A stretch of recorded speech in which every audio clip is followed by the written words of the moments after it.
Mana buktinya 14 abad yang lalu ada manusia bernama Muhammad. Dengan adanya rambut itu bisa diperiksa gennya, DNA-nya bisa diperiksa ya ikhwan. Bagaimana DNA yaitu yang dimiliki oleh Nabi tersebut bisa dicocokkan oleh seluruh pongkol-pongkol Quraisy yang ada di dunia ini ya ikhwan. Omongan-omongan Balawi ini selalu falasi di sana. Sampai Rizik Syihab ngelelece istilah orang Banten itu terhadap Nasab Wali Songo. Kalau pengennya diisbat, tes DNA dong, sekarang sudah ada rambut. Bahkan itu juga bisa menjadi bukti bahwa setiap keturunan Nabi yang hidup pada hari ini pasti ada yaitu unsur kesamaan DNA dengan DNA Nabi. Membuktikannya lewat rambut yang ditinggalkan oleh Nabi, saudara. Alhamdulillah. Jadi kalau HP palsu ketahuan tuh kalau diperiksa. DNA Nabi kemana, DNA-nya kemana ya ikhwan. Nah jadi sebetulnya walaupun DNA ini belum dijadikan syarat untuk itsbatun nasab, enggak, tapi paling tidak dia bisa menjadi bukti pendukung ya ikhwan. Alhamdulillah. Setelah mendengar Ustadz Rizik Syihab mengatakan dengan secara lantang, hei ini ada rambut Nabi, dia yang perintahkan, tes DNA, yang ngaku-ngaku turunan Nabi tes DNA, nanti ketahuan tuh kamu kalau palsu atau asli. DNA Nabi kemana, dia kemana. Hei Rizik Syihab tes DNA apa tidak? Mau apa enggak? Berarti asli apa palsu? Kan jelas, nggak ada yang ragu-ragu. Maka saya katakan hakul yakin bahwa Ba'alawi bukan turunan Nabi. Gua kepret loh, Yahudi pesek, penyok, unyil, gua kepret masuk kuburan loh. Lemong nasabe habaib dikongkon tes DNA. Tes DNA itu singgawi wong Eropa, wong Barat yang penuh dengan intrik-intrik walaupun disebut ilmiah. Makanya Rizik Syihab mengatakan kalau mengaku Habib, ya kan, keturunan daripada Balawi, ya harus tes DNA. Sekarang sudah ada rambutnya Nabi, harus mau tes DNA. Jangan sampai nanti hasil tes DNA Nabi kemana, dia kemana. Semua kata-kata itu sekarang mentok dan berbalik kepada mereka sendiri. Sekarang ribut-ribut silsilah Ba'alawi itu barang kuno itu. Ya gitu, itu ya ndak usah diurus, itu kitab sezaman yang jadi sumber mana ya ndak usah ditulis, apalagi dites DNA segala macam ya. Mau cari DNA-nya sang Jangkontang itu dari mana? Di kalangan para habaib, nasab ini dijaga. Ada orang-orang tertentu yang memang berkhidmat untuk mengurus nasab. Dulu tuh generasi terdahulu, mungkin sekitar 60 tahun, 70 tahun yang lalu, ada namanya Habib Ali bin Ja'far As-Segaf. Itu beliau insya Allah nasabnya habaib se-Indonesia dan Malaysia punya semuanya beliau. Jadi orang ngaku-ngaku langsung ketahuan. Ada enggak di bawah? Enggak ada. Berarti bukan. Dari situ kita dapat menarik sebuah benang merah antara apa yang diucapkan oleh Balawi Husain Al-Habsyi tadi dengan riwayat-riwayat yang ada di dalam nasab Balawi yang penuh dengan haluisme. Kitab ini itu yang menulisnya justru dari Bani Ba'alawi sendiri.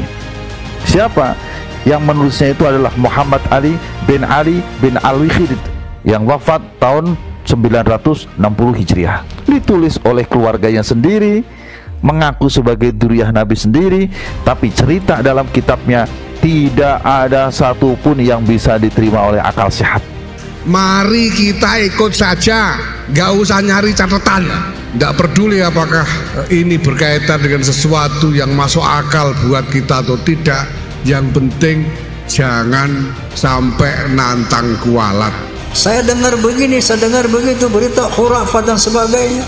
Ada istri orang yang dibawa kabur, ada anak orang yang Masya Allah, macam-macam itu kita lihat kisah-kisah jahiliyah mereka, berita-berita khurafat yang menyesatkan umat, kelakuan-kelakuan yang jauh dari akhlak Rasulullah Sallallahu Alaihi Wasallam.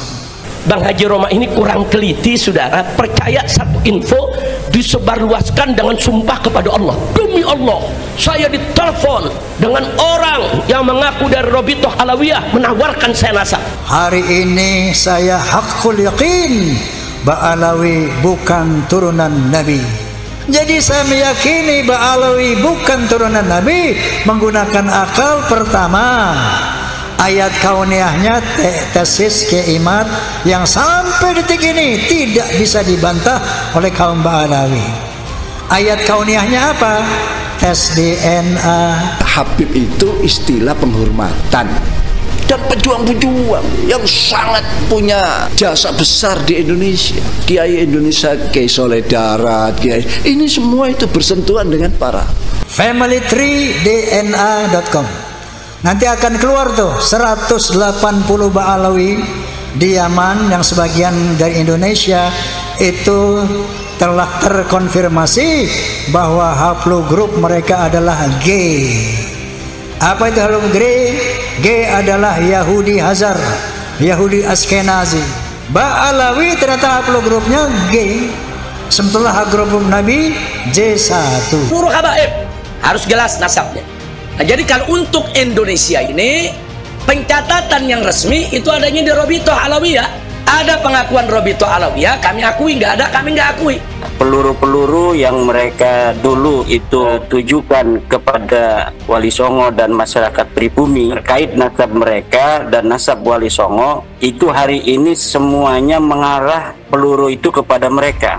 Tapi Robitoh Alawiyah dan Nagobatul Ashraful Gubro telah mengeluarkan surat bahwasanya tidak ada anak cucu Wali Songo. Jadi kalau ada orang yang sekarang ini, yang sekarang ngaku cucunya Wali Songo, itu nggak ada. Sekalipun ada dari pihak ibu, bukan dari pihak abah. Kalau dari pihak ibu terputus. Wali Songonya habaib. Cuma keturunannya anak cucunya ini selama rentan waktu 500 tahun mereka tidak mau menjaga itu. Mau protes ke Robito. Ayo. Ketika mereka mengatakan Bahar Smith bahwa keturunan Wali Songo telah terputus 500 tahun, setelah kita uji berdasarkan ilmu nasab dan ilmu sejarah, mereka terputus 550 tahun menurut ilmu sejarah dan 651 tahun menurut ilmu nasab. Makanya dikatakan Habib Ali bin Abu Bakar As-Sakron berjasa. Kenapa? Karena beliau menjaga dengan mencatat satu persatu. Beliau catat satu persatu, datang ke sana, saksinya mana, semua mana, dari sini mana, dari sana mana. Di dalam ilmu nasab itu tidak bisa kita mengisbat nasab kecuali dengan kitab-kitab nasab sebelumnya. Istidlal daripada Ali As-Sakron di abad 9, di mana ketersambungan keluarga mereka Ba'alwi Abdurrahman Sigaf itu berdasarkan kitab Tabaqat As-Suluk yang ada di 732 Hijriah di abad 8, itu berarti karena bukan kitab nasab, As-Suluk itu tidak memiliki pegangan yang kuat sebagai sumber sejarah atau sebagai sumber nasab mereka kepada Rasulullah SAW. Dulu tidak ada akte kelahiran, tidak ada. Jadi sak kampung akhirnya percaya. Nah, kalau ada orang nuduh itu bukan anaknya Pak Abdul Ghani, itu Miftahul Khayyari. Padahal kepercayaan mereka tanpa dibuktikan pun sudah cukup, karena sak kampung sudah percaya. Cukup sak kampung. Akhirnya menjadi masyhur dan istifadah. Ini kaidah ilmiah. Siap dukung Ba'alwi, siap sikat bekal-bekal nasab, takbir. Siap sikat Yahudi pesek, takbir. Hajar mereka, jangan pada takut saudara. Takbir. Mereka sudah kadung mengatakan ada yang begal nasab. Jika dilihat dari beberapa kitab yang kami kaji bersama, itu yang begal nasab siapa? Bisa jadi pihak orang yang mengatakan begal nasab itu yang membegal nasabnya sendiri.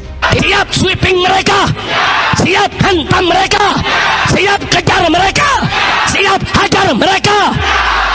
Kami para habaib, kami bukan pecundang, kami bukan penakut. Kami tidak akan pernah mundur walaupun satu langkah, maju satu langkah untuk melawan para habaib kami.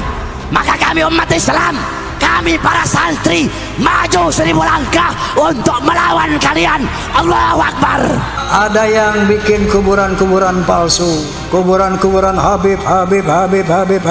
Kalau udah Habib, wali. Akhirnya yang dimunculkan pencakokan nasab semua diba'alawikan. Kuburan dipasukan sing masuno itu sopo. Akhirnya dirobohkan gara-gara kuburan ini dianggap Ba'alawi, dirobohkan. Sekarang ya banyak kuburan As-Sayyid ini, As-Sayyid itu. Kita sendiri nggak tahu. Kalau ditanya bener tak ada kuburan Sayyid ada di sini? Nggak tahu, nggak tercatat kok di sini. Di Robito nggak tercatat, selesai. Terus apa yang Sayyid kan? Ini adalah membalawikan kuburan-kuburan. Sing balawi nak sopo? Mereka bilang kalau di Tarim orang baru nunggu kumis langsung jadi wali. Kalau namanya habaib semuanya wali. Jangankan orang sehat, orang gila aja dibilang wali. Wali sama penuh.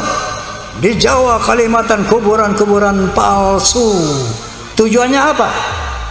Untuk membuat satu sejarah bahwa ini kaum Ba'alawi sudah menduduki Indonesia sejak lama. Nanti orang-orang dari Yaman datang ke Indonesia.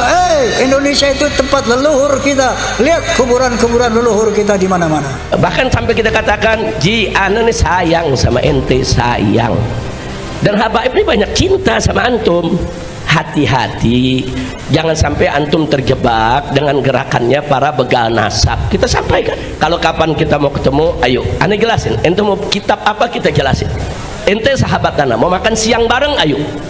Kita ketawa-ketawa, nggak ada masalah. Nah, kalau dia cerita ada ustadz, Ji, Habib Rizik ini minta nomor ente mau ditegor. Ya tabayun dulu dong. Kalau perlu ngomong Habib Rizik, ente menegur aneh, siapa lu? Begitu dong. Itu gentleman, kan satria bergitar. Ya kalau satria terus aja, lu mau negor gue, siapa lu mau negor gue? Begitu dong, nggak ada. Dulu mereka mensyaratkan kitab sezaman untuk keturunan Sunan Gunung Jati yang akan menikah dengan seorang Ba'lawiyah, kemudian dipersulit oleh Rabita Alwiyah karena diminta antara Sunan Gunung Jati dan Pangeran Pasarean harus ada kitab sezaman 3. Ketika mereka diminta kitab sezaman dari Ahmad bin Isa punya anak Ubaidillah, 1 saja mereka tidak bisa untuk memberikannya. Tidak ada yang menyebutkan kitab-kitab kuno yang sezaman. Loh, memang pada zaman itu Hadramaut itu memang sedang dilanda suatu situasi, termasuk keadaan para penduduknya itu semacam nomaden, berpindah-pindah dari situ ke satu. Jadi sejarah itu tidak kepikir. Jadi tidak ada ahli sejarah waktu itu yang nyatet tokoh ini, ulama ini, tidak ada. Abad ke-5, abad ke-6 tidak ada. Baru muncul awal abad ke-7, baru muncul ahli sejarah. Kelima kan tidak ada sejarah. Ada yang menggunakan hurafat-hurafat untuk menundukkan, membius umat Islam agar kagum kepada mereka, agar bisa tunduk takluk kepada mereka. Beliau Faqihul Muqaddam Ustadzil A'zam, guru besar. Nah, dulu ada satu orang fasik dikubur di dekat kuburnya Faqihul Muqaddam Muhammad bin Ali Ba'alawi. Maka datang Mungkar Nakir. Ketika itu orang sedang disiksa dalam kubur, tiba-tiba Faqihul Muqaddam Muhammad bin Ali Ba'alawi, beliau bangun dari kuburnya, masuk ke kuburnya itu orang. Roh ya Mungkar wa Nakir. Kata Faqihul Muqaddam, pergi wahai Mungkar Nakir, jangan kamu siksa ini orang, jangan kamu azab dia. Kamu azab dia, kamu cambuk dia, teriakan dia, jeritan dia, mengganggu zikirku kepada Allah Subhanahu wa ta'ala. Itu orang fasik dapat syafaat gara-gara kuburnya dekat dengan kuburnya orang soleh. Masih hidup, dia tidak dekat dengan orang soleh, kuburnya yang dekat dengan orang soleh dapat syafaat. Lalu apa dibilang? Indonesia milik Aulia Tarim, Indonesia milik orang Tarim. Apa kurang jelas bahwa mereka mau menjajah Indonesia? Apa ikhlas Anda Indonesia dikasih orang Tarim? Mau dikuasai orang Yaman? Apalagi jasanya ulama Yaman itu luar biasa kehidupan. Tanpa ulama Yaman kita mungkin tidak mengenal ilmu. Kitab-kitab besar, terutama Kutubul Al-Fiqih ya Syafi'i, itu karena jasa-jasa besar dari para ulama Yaman. Ketika hasil uji tes DNA para sadah-sadah keturunan Nabi Muhammad di dunia ini sudah keluar, di mana para keturunan Nabi yang ada di Saudi Arabia dari keluarga Abadilah, dari keluarga Ashraf Aon, kemudian dari keluarga Ar-Rasi, dari keluarga Az-Zaidi, dari keluarga Al-Hasimi, dari keluarga yang ada di Maroko, bahwa mereka semuanya J1. Sedangkan Ba'alawi ini ketika hasil tes DNA-nya ini berbeda sendiri. yang lain keturunan Nabi itu J1, dia G. Udah ndak usah ngomong banyak-banyak daripada kualat. Dan ndak usah mempersoalkan macam-macam. Supaya apa? Supaya jangan sampai kita kualat. Di dalam tubuh kami mengalir darah Rasulullah, karena di dalam tubuh kami mengalir darah Rasulullah. Identitas keasliannya sebagai cucu Nabi terbukti rungkat, terbukti salah.